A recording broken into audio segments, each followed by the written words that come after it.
E aí, jovens, tudo bem com vocês? Professor Tarsis aqui para mais uma aula de Química.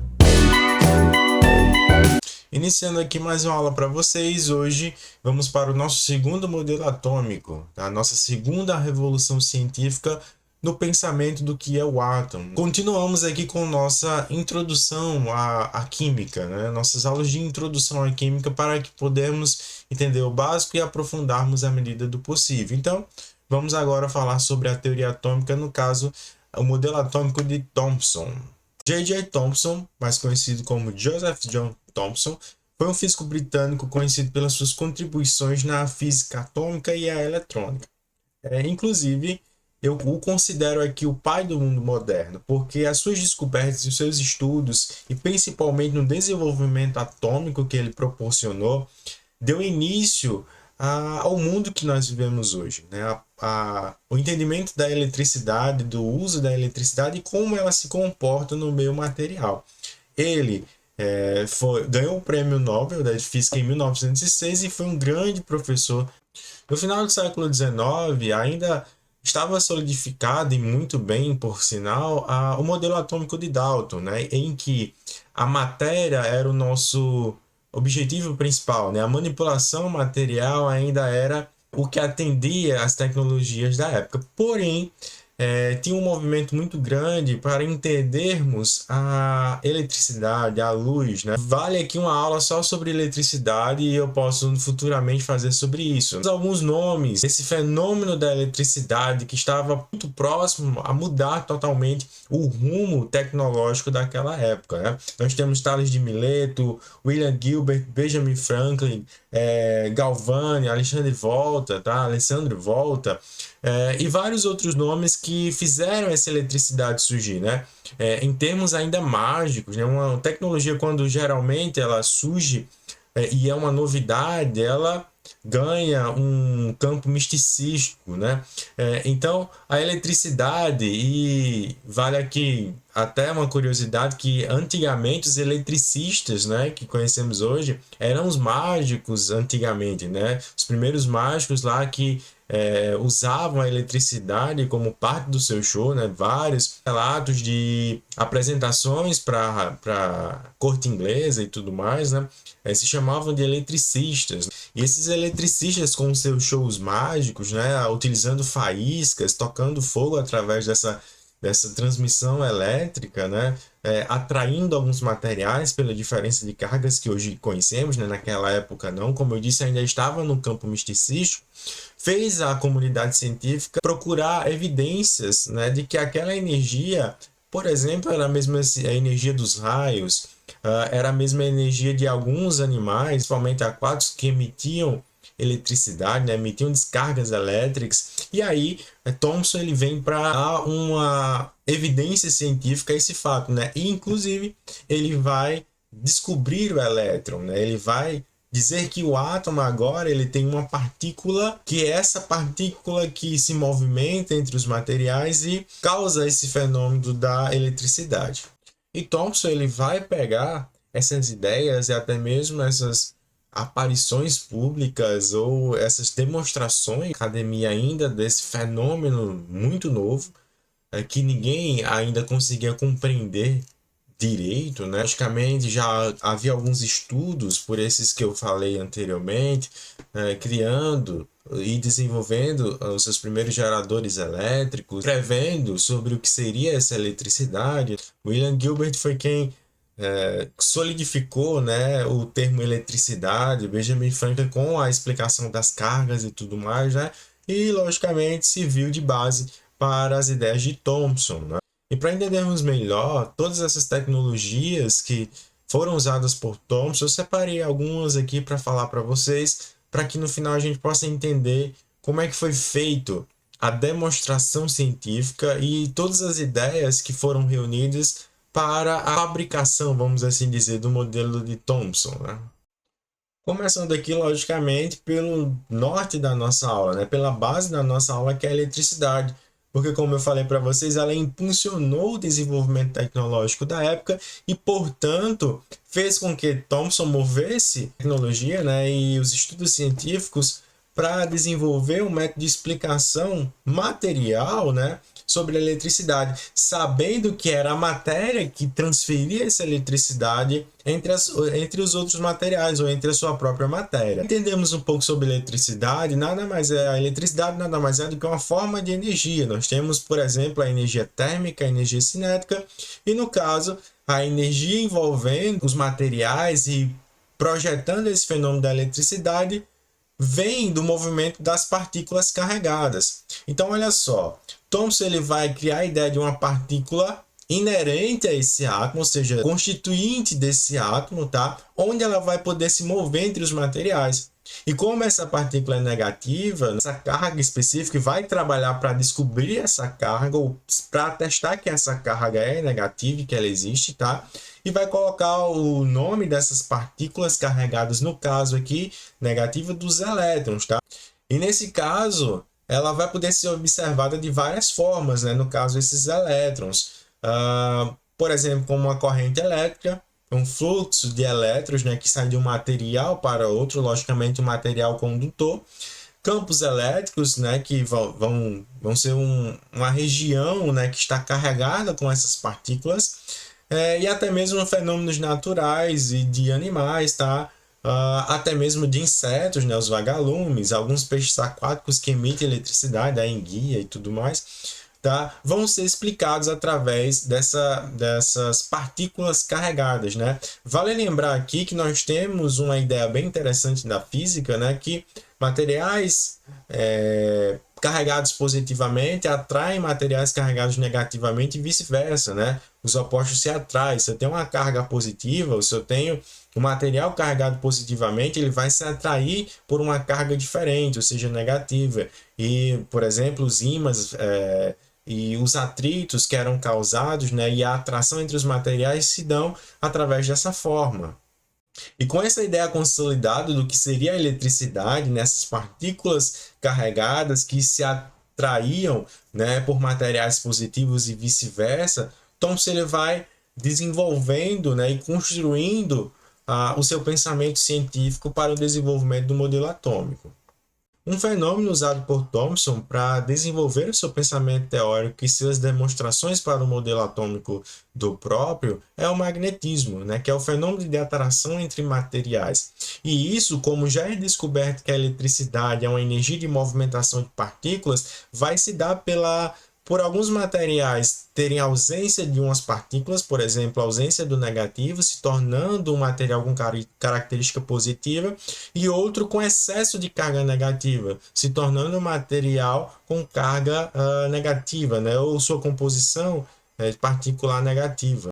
E, consecutivamente, esses materiais, ao serem colocados em um mesmo espaço, né, e por essa diferença de cargas, iam começar a se atrair. Logicamente, o material positivo atraído pelo material negativo e, além do mais, ia ocorrer também uma repulsão caso esses materiais estivessem com excesso de cargas iguais, né? Ou material positivo com positivo, ou material negativo com negativo. Isso pode ser gerado por correntes elétricas ou pelo campo elétrico, tá? Ou certos materiais que é uma propriedade deles mesmo, né, básica deles, que, por exemplo, os ímãs, né? Aqui eu coloquei na imagem o ferro fluido, né, que é um líquido que tem essa característica de ter esse campo elétrico, né, onde você pode atraí-lo mediante um ímã, mediante um material carregado. Outra tecnologia importante que vem associada a uma das que a gente já estudou, que é a eletricidade, é o controle do potencial elétrico envolvido nos experimentos relacionados ao modelo atômico de Thomson. Então, os geradores de alta tensão, eles são dispositivos que aumentam a tensão elétrica, ou seja, o potencial elétrico. E geralmente ele vai transformar essa corrente elétrica que vem baixa, corrente elétrica mais potente, com a tensão elevada, geralmente aqui, como eu coloquei, acima de 1000 volts. E esses geradores eles são usados em diversos equipamentos, tá, para controlar esse potencial elétrico, essa tensão elétrica. Seguindo aqui nas tecnologias, nós temos as bombas de vácuo, muito importante para o modelo atômico de Thomson e seus experimentos, e até hoje nós usamos. Por exemplo, pesquisa aí o seu copo térmico ele funciona através disso aqui, do vácuo criado a partir da sucção dos gases, tá, em um recipiente. Então a bomba de vácuo nada mais é do que um dispositivo que vai retirar os gases ou vapores em um local, em um recipiente, tá, seja um cilindro, seja um copo metálico, enfim, seja um espaço onde ao tirar esse gás, né, geralmente gás atmosférico, vai se criar um vácuo, ou seja, um sistema ali onde não há matéria e geralmente é criado um sistema de baixa pressão atmosférica. Mais uma tecnologia aqui, essa sim se torna a fonte principal do experimento e da demonstração do modelo atômico de Thomson, e todas as tecnologias que eu falei anteriormente vão ser usadas aqui no que a gente chama de tubos de raios catódicos, que são tubos onde Thomson usou para mostrar ou demonstrar que o elétron existe, que as partículas elétricas elas podem se mover entre os materiais, e ele fez experimentos utilizando aqui os tubos de raios catódicos. Então, os tubos de raios catódicos aqui, aprimorados pelos cientistas William Crookes, consistiam em recipiente de vidro, onde foram usados as bombas de vácuo para retirada do ar, do gás aqui, se tornando vácuo, né, como a gente chama, e onde vai ter os eletrodos para passagem da tensão aqui pelos geradores, né, uma corrente elétrica controlada, né, e ele utilizou para estudar os feixes, né, essa corrente elétrica. Outra coisa bastante difundida na época foi a fotografia científica, porque nesse caso nós temos um experimento, nós temos uma demonstração. Então, fazer com que o público reconheça essa demonstração, que ele consiga provar que nos seus experimentos e demonstrar, né, mostrar para todo mundo ver que o que ele estava pondo lá na sua metodologia científica, no seu modelo atômico, realmente era possível ser demonstrado através de experimentos. A divulgação disso, ou seja, a capturação desse momento, dessa demonstração é muito importante. Então, durante os experimentos dos raios catódicos, foram usados placas fotográficas, geralmente com substâncias ali sensíveis à luz, que iam fotografar, ou seja, que iam deixar um rastro demonstração da eletricidade. E como eu falei para vocês, geralmente essas substâncias nessas placas, nesses papéis, vão reagir ou interagir, na verdade, com os campos elétricos magnéticos, com a luz.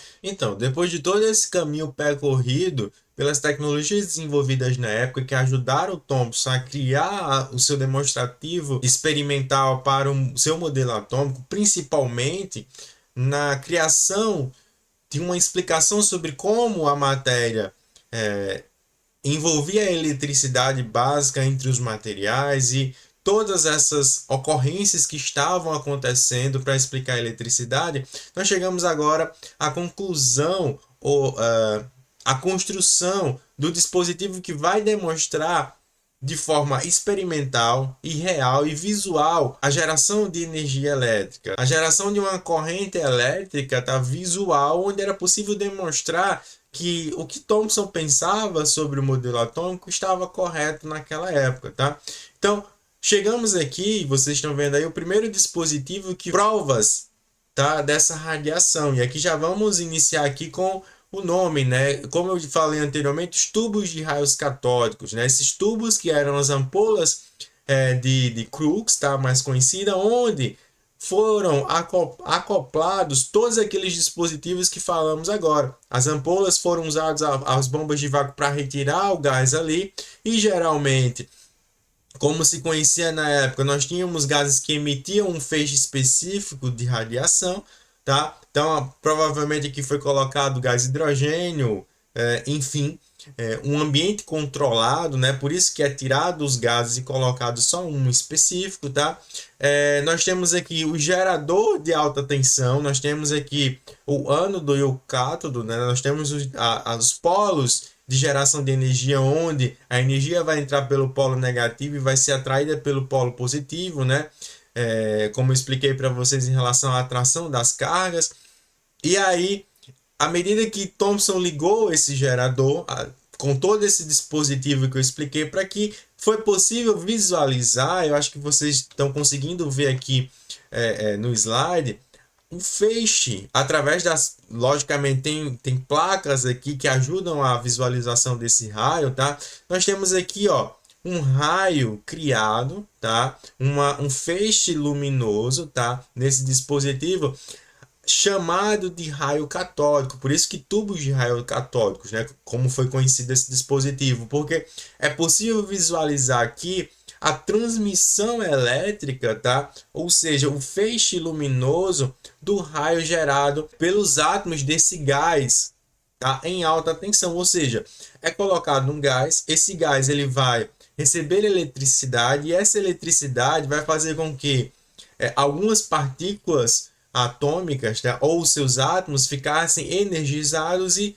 começassem a transmitir esse raio, tá? E, logicamente, Thomson conseguiu comprovar a natureza elétrica da matéria, tá? E ele foi ainda mais além. Através do campo elétrico, da interação entre o campo elétrico e magnético, ele conseguiu manipular esse feixe aqui. E aí vocês podem ver aqui do lado, tá?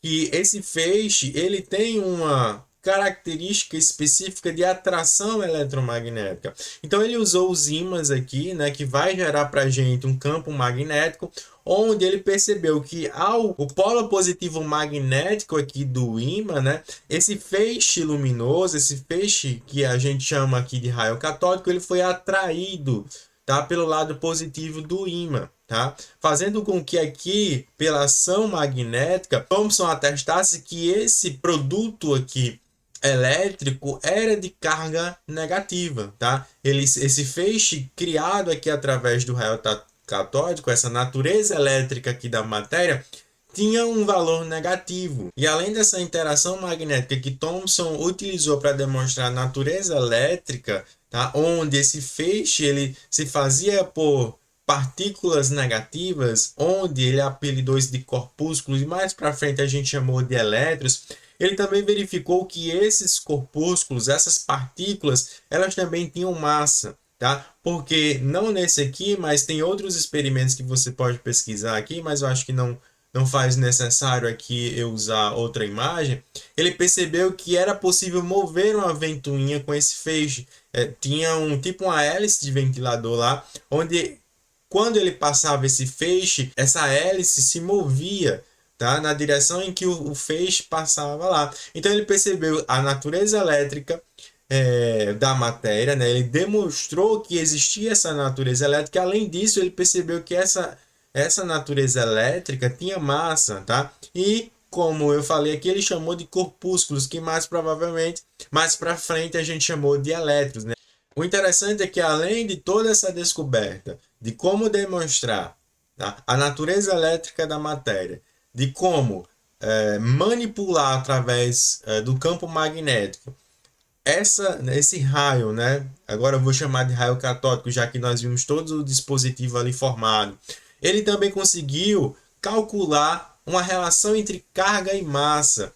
Tá? Então ele fez, utilizando essa fórmula aqui que eu estou demonstrando para vocês, ele conseguiu calcular uma relação entre a carga e massa do elétron. Não vale aqui entrar em detalhes tanto na equação como nos números, eu coloquei aqui só como demonstração, mas ele conseguiu comprovar que esse elétron era 1.800 vezes mais leve do que a massa total do átomo, descobrindo que esses elétrons são extremamente leves, tá? E, portanto, talvez até pensando na questão da movimentação dessas cargas, desses corpúsculos, né? Desses elétrons entre os materiais. Chegamos agora ao cerne da nossa aula, que é a apresentação através de todas essas tecnologias, de todas essas demonstrações e todas essas explicações que Thomson fez para a gente, da natureza elétrica da matéria. Chegamos agora ao modelo atômico básico de Thomson, onde nós temos uma divisibilidade. Antes, nós falamos que o modelo atômico de Dalton era indivisível, agora não. Nós temos uma certa divisibilidade. É lógico que a estrutura básica do átomo ainda continua essa bola de massa, mas nós temos agora, para explicar a natureza elétrica desses materiais, os elétrons, né, que hoje conhecemos como os elétrons, esses corpúsculos que estão incrustados, que estão em cima aí dessa bola vermelha aqui no meu slide. Nós temos a bola vermelha aqui, se trata da massa do átomo, e nós temos os elétrons, que são usados para transferência elétrica entre os materiais e dessas interações que acontecem através da eletricidade.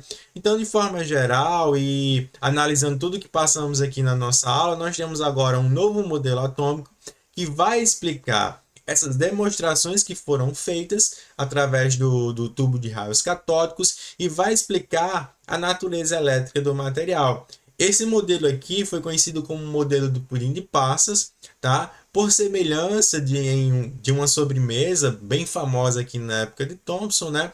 Onde existiam esses copos, né? No caso, as passas eram incrustadas nessa sobremesa básica lá, assim como o modelo atômico. Nós temos a parte material e nós temos incrustados essa partícula que agora chamamos de elétron, e ela tem carga negativa. É interessante que como o átomo ele tem uma característica neutra, né, em termos básicos, você pode visualizar aqui no meu modelo que eu coloquei que existe um material positivo, que é a bola vermelha, que é a massa, que nesse momento ninguém sabia o que era. E nós temos os corpúsculos azulzinhos aqui negativos, tá? Que fazem referência aos elétrons. E o modelo atômico de Thomson, todos os trabalhos feitos aqui para demonstrar que esse modelo era possível, tá? Foi um marco histórico de avanço tecnológico e científico da época, porque agora nós temos um átomo onde a natureza elétrica se faz presente, é possível demonstrar ela, tá? E explicar fenômenos que aconteciam nesse momento. E deixamos de lado aquele átomo que a sua pretensão básica era explicar a massa atômica. Agora nós temos interações magnéticas, elétricas, tá? Isso foi um marco para o desenvolvimento científico, inclusive do desenvolvimento da física atômica, né? Com a descoberta do elétron, nós conseguimos desenvolver uma nova base científica com relação às partículas subatômicas, tá? Que vocês vão ver que mais para frente o nosso modelo atômico ele vai procurar identificar e demonstrar como é que isso funciona internamente, tá? Então, nos próximos modelos atômicos nós vamos continuar ainda nessa divisibilidade do átomo. Esse foi aí Jovens Químicas. Se você gostou desse vídeo, curta, comenta, se inscreve no canal, que nos ajudará a produzir mais vídeos como esses que estão aparecendo aqui para você.